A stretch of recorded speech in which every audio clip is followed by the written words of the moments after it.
Akazi bakunzi ba Imarangamateka TV badakurikirana kuva hatandukanye imigabane itandukanye. Daudi Krimi Kroza Imarangamateka TV. Uyu munsi reka tunyarukire mu gihugu cy'u Rwanda twangire dusubire turebere hamwe ibijanye n'ibiri kuvugwa cyane bivugwa ko hari ibimenyetso bishobora kuba byavumbuwe ku bijanye n'urupfu rwa Dani Nsabigaba Jean Paul waguye mu gihugu cy'u Rwanda cyangwa tabaruke mu gihugu cy'u Rwanda ku minsi 8 y'ukwezi kwa gatatu umwaka wa 2021. Aho bivugwa ko ibaruwa isa n'Umurage Dani yanditse ndetse iyo baruwa ikaba yaragiye ku mugaragaro cyangwa yaragaragaye ku munsi w'ejo, aho bivugwa ko ibaruwa byibuze abantu bagenda bashimangira ndetse n'ibinyamakuru byo mu gihugu cy'u Rwanda bishimangira ko Dani yiyahuye, ndetse abandi bakagenda bavuga ko ibico ibinyamakuru bishingiraho bitumvikana. Reka hari byo tugenda dukoraho tugarukaho, ndetse mu mwanya muto tuze gusoma iyi baruwa nubwo abenshi muri mwe mwabashe kuyumva no kuyibona. Nyuma y'urupfu rwa Dani habaye kwibaza ibintu byinshi bitandukanye, habaye amakuru menshi atandukanye, ndetse habaye kwibaza abantu benshi bibaza impamvu y'urwo rupfu. Reka tugende dusubira byibuze mu byagiye bigarukwaho umunsi nyakwigendera Dani Nsabigaba yitaba Imana. Abaturanyi bari babanye na Dani muri ako gace cyangwa mu gace ka Nyamata aho mu gihugu cy'u Rwanda bagiye bashimangira bavuga ko mu masaha ya nijoro cyangwa masaha y'ijoro regeze kure bagiye bumviriza imodoka ziri hafi aho muri iyo quartier, aho ndetse Dani yaratuye hafi y'ikibuga cy'umupira w'amaguru cyangwa ikiwanja.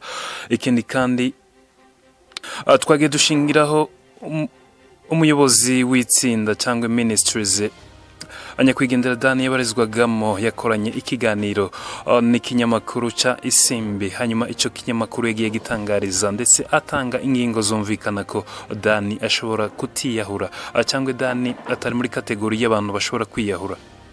Ikindi kandi tugenda tugarukaho abarebye muri ico kibuga aho Dani basanze umurambo we mu masaha ya mu gatondo kare cyane. Abaturage bari bagiye muri gahunda zabo cyangwa ishuguri zabo za buri munsi. Abageze muri ico kibuga hagaragaye ibimenyetso by'amapine y'imodoka, ndetse ibinyamakuru byagezaho byagiye bigaragara ko hari imodoka yahageze muri ayo masaha y'ijoro, ndetse ayo mapine yagiye buri wese yagiye abibona.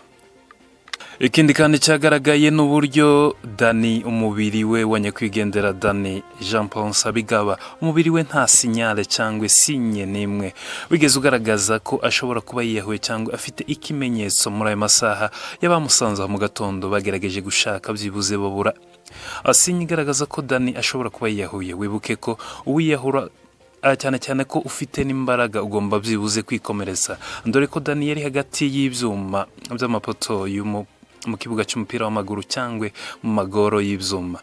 Aha n'umusore w'imbaraga kandi nk'uko bigaragara yari afite kuba yatera ukuguru cyangwa kuba yatera ukuboko byibuze akagira uburyo akomerekera muri biriya byuma yarimo.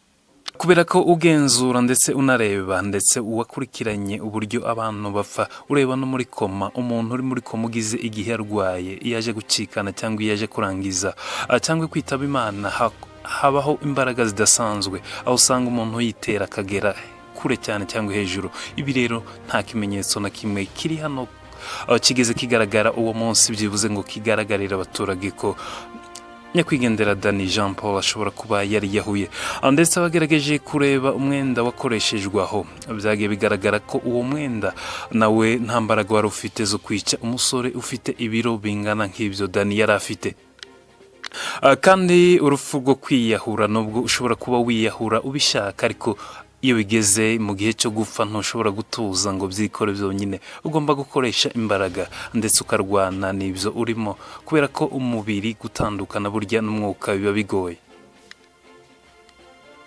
Imarangamateka TV, Daudi niwe muri kumwe. Turabakunda bakunze bagenda dukurikirana uko bucya nuko bwira, abadukurikirana kuva ahatandukanye imigabane itandukanye. Uramutse uba interested twibanda ku mateka muri gakondo y'iwacu Murenga, amakuru atandukanye, ndetse wadukurikirana koze subscribe ndetse ugakanda n'inzogera.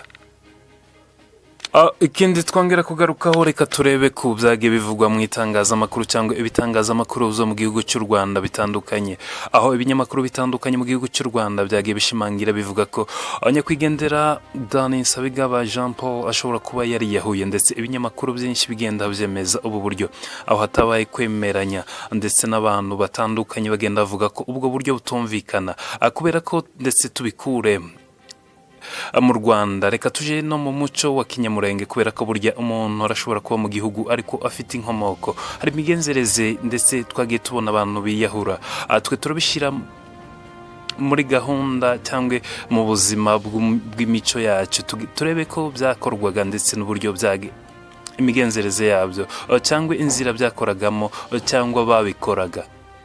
Dusubiye mu buzima bwo muri gakondo y'umurenge, wasangaga abantu biyahura cyane cyane n'abantu batari bakijijwe, ndetse byabaye mu myaka yo hambere cyane, aho wasangaga abantu biyahura, ndetse n'abiyahura ubu usanga bafite izindi mbogamizi cyane cyane zindi mu buzima busanzwe, cyo kimwe n'ahandi nk'uko biba mu Rwanda ndetse n'ibindi bihugu, ariko cyane kuri twe mu muco wa kinyamurenge cyangwa mu buzima bw'umuco wacu biragoye cyane kugira ngo umuntu yiyahure asenga cyangwa yaramenye Imana.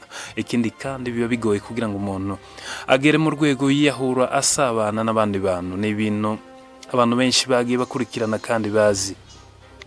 Ibinyamakuru byo mu gihugu cy'u Rwanda byagiye bigaruka bivuga ko ndetse bemeza bavuga ko ari amakimbirane yabaye hagati ya Dani na madame we bashakanye utuye muri Leta Zunze Ubumwe za Amerika, ndetse aho kandi tugarutse mu muco wa kinyamurenge cyangwa mu buzima bw'abanyamurenge, nibi n'uburyo kandi butumvikana. Ikibazo cy'umugore n'umugabo iyo bananiwe kumvikana, umugabo n'umugore habaho guhereza umuryango uburenganzira cyangwa gusingiriza umuryango inshingano kugira ngo ukurikirane ikibazo. Iki kibazo hagati y'imiryango yombi kugeza ubu ntago kigeze cyemezwa ko gishobora kuba cyarabayeho. Dani n'umugore we babanaga ndetse bavuganaga uko bukeye n'uko bwije.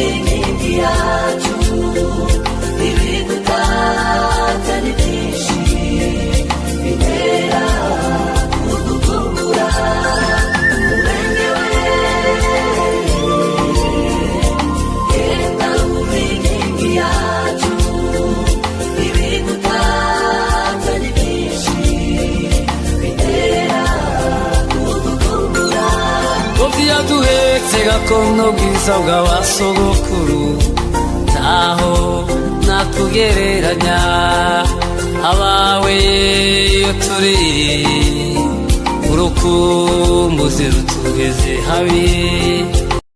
Kandi mu byavuzwe ndetse kirimo amayobera abantu benshi bagenda bibazaho hatabashe gusobanuka n'ibijyanye n'ingendo cyangwa nyakwigendera Dani kuba yarerekeje mu gihugu cy'Ubushinwa ndetse na Dubai. Ibintu bigaragaza ko ibi bishobora kumuviramo nazo ingaruka cyane cyane ko ibi bihugu cyangwa iyi migi igendwamo n'abantu baba businessman cyangwa abantu bafite ibikorwa bikomeye cyangwa bafite igishoro gihambaye ku rwego rwo hejuru. Niba kandi yari mu buryo bw'ubucuruzi cyangwa hari izindi business z'ubucuruzi ashobora kuba yarimo, zishobora kuba zamuviramo ikibazo cyangwa igituma yakwamburwa ubuzima n'abantu batifuriza abandi gutera imbere mu buzima busanzwe. Abakunzi ba Imanangamateka TV, Daudi niwe mukiri kumwe. Reka tugende dusoma urwandiko rumeze nk'umurage. Urwandiko rumeze nk'umurage nyakwigendera Dani yasize yanditse mbere yuko yitaba Imana cyangwa mbere yuko atabaruka ava mu isi y'abazima. Reka tunyure muri urwo rwandiko hanyuma tuze kureba ko uru rwandiko ibiri rurimo n'ubwo warusomye. Yagize ati: muraho mwese bashiki banjye, baramuna banjye ndetse n'abakuru banjye. Hanyuma titire y'urwandiko: gusezera. Ndagusezeye muvandimwe Jire, twabanye twese tukabana mu rukundo ndetse no mu bibi. Ngusabye imbabazi cyane ko ngusezeye tutakiri kumwe, byibura ngo nguhobere bwa nyuma. Urabizi ayo marangamutima njye nawe. twayerekanye inshuro nyinshi kandi ndakwinginze umbabarire cyane. Imana ishimwe ko yampaye agakiza ikampa n'umunezero ntacyo nicuza ntabonye muri iyi si Imana itampaye. Mwana wa data, uzambwirire papa ko mukunda, uzambwirire abavandimwe bose ko mbakunda. Imana izakumpere umugisha ku byo wibuka n'ibyo utibuka, kandi uzankundire umwana wanjye nk'uko ukunda umwana wawe. Mwana twabanye, kugira byinshi ni ingenzi, ariko kubigumana si ibya bose. Wenda ino minsi ntacyo mfite, ariko ejo uzakigire, huraze umugisha wanjye wose, uzahirwe, uzatunge. Uzansezerere soso, uzamubwire ko namukundaga, kandi namukundaga cyane kurusha abandi bose. Ansize imodoka yanjye, nsize ndakoze imitation, nayiguze n'uwitwa Abdulakarim. Uzarebe igipapuro kiri mu modoka, hanyuma umuhamagare. Nimero ziriho z'uwo twaguze imodoka, hanyuma mukore imitation. Imodoka ndayiguhaye mwana wa data Gilles, nguhaye imodoka yanjye wowe Gilles ise wase, nk'impano y'ubukwe bwawe wowe na Njobe. Ndabakunda, muzagumane, muzatunganirwe, muzabane kugeza mushaje. Wowe Gilles, nsize ideni kwa Celestin Gasana ry'ibihumbi 87 by'amafaranga y'u Rwanda. Nsize ideni kwa Eric y'ibihumbi 40 by'amafaranga y'u Rwanda, ndetse nsize ideni kwa Muco, naryo uzaryishure. Ndabakunda mwese muryango wanjye, ndetse n'inshuti zanjye zose, aho muri mwese ndabakunda. Mugumane n'Imana izabampere byose.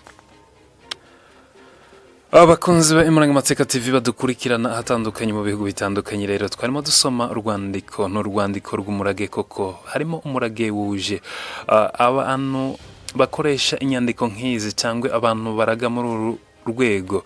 Ni nk'umuntu uba ufite indwara runaka, wenda yabwiwe ko atazakira, ndetse umuntu akaba afite icyizere ko ubuzima bwo kubaho butakirimo, ndetse akizera ko agiye kuba yatabaruka cyangwa yava mu buzima, hanyuma agahitamo kwandika ibaruwa y'umurage aragabo bari kumwe.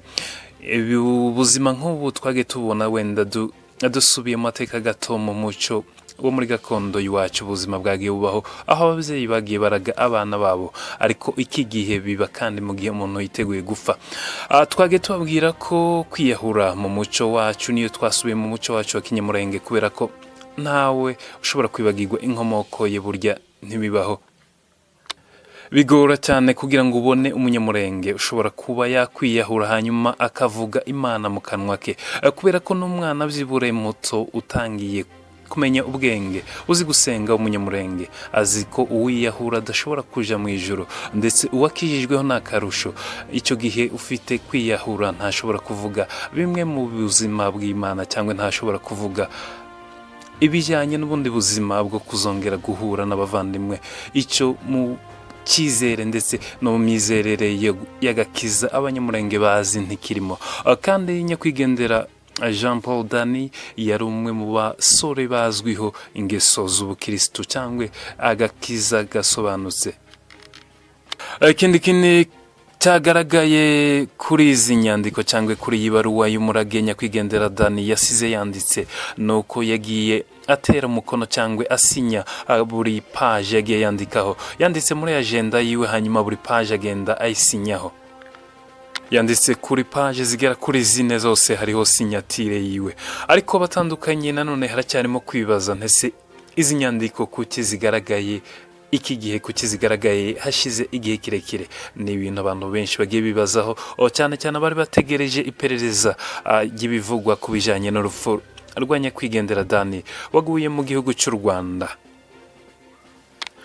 Nyakwigendera Dani Nsabigaba Jean Paul azibukwa mu mateka yo muri gakondo y'Umurenge cyangwa azibukwa n'abasore benshi b'Umurenge kubera ko yari umusore uzirikana indangagaciro cyane cyane umuco wa kinyamurenge. Yari umusore nanone ukunda abasore bagenzi be bafite inkomoko y'iwabo. Yari umusore ufite ishaka nanone mu guharanira ko ndetse no gushishikariza abagenzi be. Burya hari uburyo ubona umusore ukabona impano yafite cyangwa ubuzima bwe abaye mukabona arakunda bagenzi be ndetse aregera abagenzi barasabana n'abagenzi be ukabona afite icyerekezo. Ubwo ni uburyo bumwe bwo guteza inkomoko imbere. Nyakwigendera Dani nanone azibukwa nk'umusore wabayeho akagira inshuti nyinshi, nubwo Imana yari yaramutije impano ikomeye ihiga izindi impano y'ubwiza. Burya igikundiro kirashobora kukugeza ahakomeye nubwo utaba ukomeye, nubwo abiwanyu batabakomeye, ariko burya iyi Imana yiguhaye iba yaguhaye ikintu gikomeye. Impano y'igikundiro, impano y'ubwiza, burya Imana iba yagutatse ndetse